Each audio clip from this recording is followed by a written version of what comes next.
Now I gotta ride or die.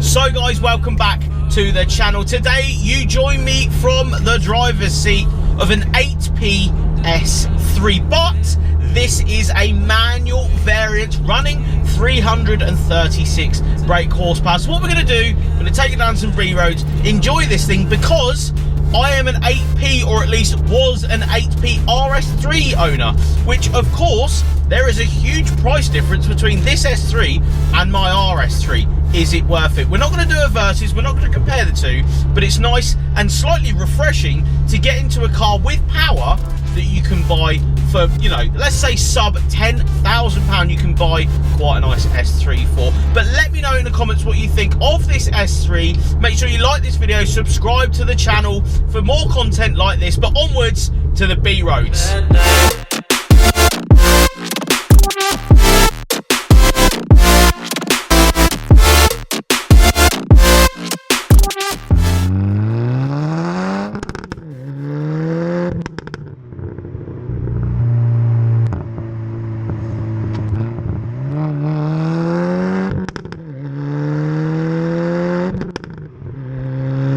Now, 336 brake horsepower in a manual 8P chassis is a good talking point, because if you guys...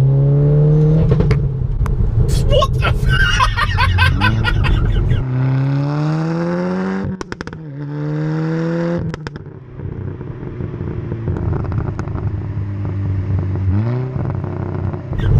Well, I wasn't expecting all those pops and bangs then. Yeah, this has got a crackle map on it, or at least a pop and bang variant of its mapping.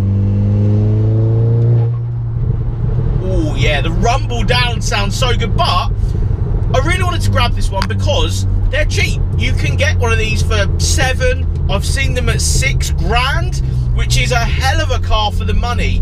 And the best talking point is the RS3, or, you know, the 8P variant, never came in a manual. The TTRS did, but the 8P didn't. So the fastest version of an 8P chassis with a manual variant gearbox. You don't get the manual in the RS3. So second gear.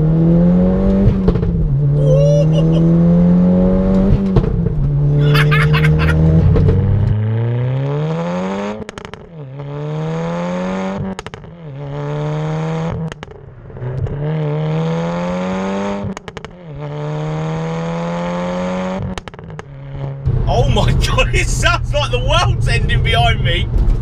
Listen to, listen to the exhaust. That is so antisocial, I absolutely love it. Now the reality is you can pick one of these up for good money.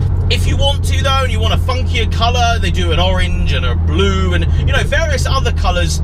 Really nice, specific to the S3 8P models. They will be, of course, more money, but to get the one I'm driving today, you're looking at about £8,000 to £10,000. This one's on 124,000 miles as we pull up behind a poop lorry. I'm going to call this a poop lorry. It's taking people's poop out of their house. But the reality is you can get these for, you know, incredibly cheap considering what you get. This is a 4-wheel drive variant of the 8P model in a manual, and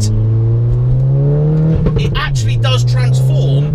I can't believe them pops and bangs, that's insane. It does change the way the 8P chassis actually feels to drive.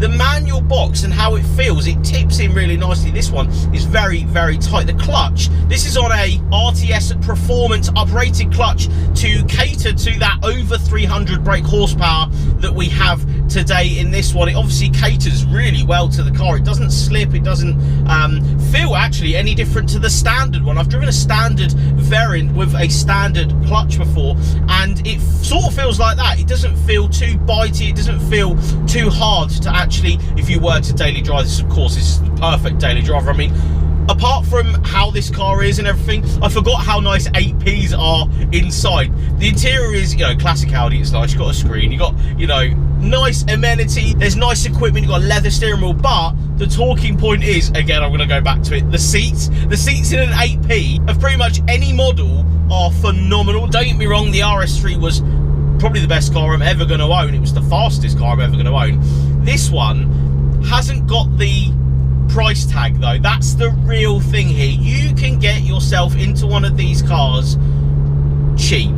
It is very, very cheap to get into one of these, and there's not a lot else on the roads that performs in this way. The four-wheel drive system in these is biblical. It is so good to smash down a B road in one of these cars.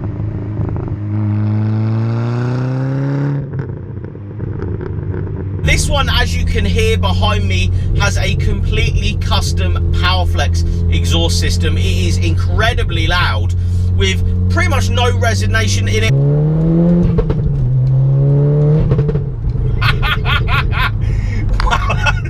Just the sound, it just sounds epic. But yeah, the reality is of the 8P chassis, it is phenomenal in pretty much every variant. The S3 being, you know, a pretty good entry-level performance car at an entry-level price these days. Just sending it down some B roads, mate. The four-wheel drive is so good. It does change the way the car drives. Obviously, owning a flappy paddle or an automatic version of this car for, you know, a year and a half, and prior to that, I owned a diesel variant of the 8P chassis. I absolutely loved both generations that I'd owned. And coming in this car today, I was a bit skeptical because, of course, you look at stuff on face value, 336 brake horsepower, manual box. What's it going to actually be like? What's it going to be like to drive around? And even to today, like, I drive a lot of cars and the 8P chassis still just speaks to me as a driver. It's comfortable but performance based. It's exciting, but it's incredibly good value for money. Especially if you can get one with a good bit of power. This one, 336 brake horsepower, uprated intercooler, uprated injectors, uprated pretty much everything to get that magical 336 brake horsepower. It is incredible value for money, this car. I'm going to say that again. If you are after one of these, you've got about 7 to 10 to spend on maybe a manual variant, or even if you were to, I genuinely think you're going to be getting one hell of a car. It just feels, this one feels so good to drive. It's strong through the boost. The manual box feels so good, and I genuinely think you can't go wrong in one of these. I, again, absolutely loved my 8P RS3, but they are equivalent twice, if not 3 times the price of an S3. Madness, really. And yes, I forked out to buy one because that was my dream car. I always wanted one of those. But it's always nice to step in to, you know, not a lesser model, but the model prior to it, you know, the more catered down variant with the 2-litre in it. And it still gives you that same spiciness. It still gives you the same drive. Yes, you haven't got that 5-cylinder. And again, this is not a versus between my RS3. Very, very different cars with very, very different price tags. But what hell of a bargain. Hell of a bargain. Anyway, guys, thank you so much for watching. If you did like this video, give it a thumbs up. Subscribe to the channel below if you haven't, and I'll see you all on the next one.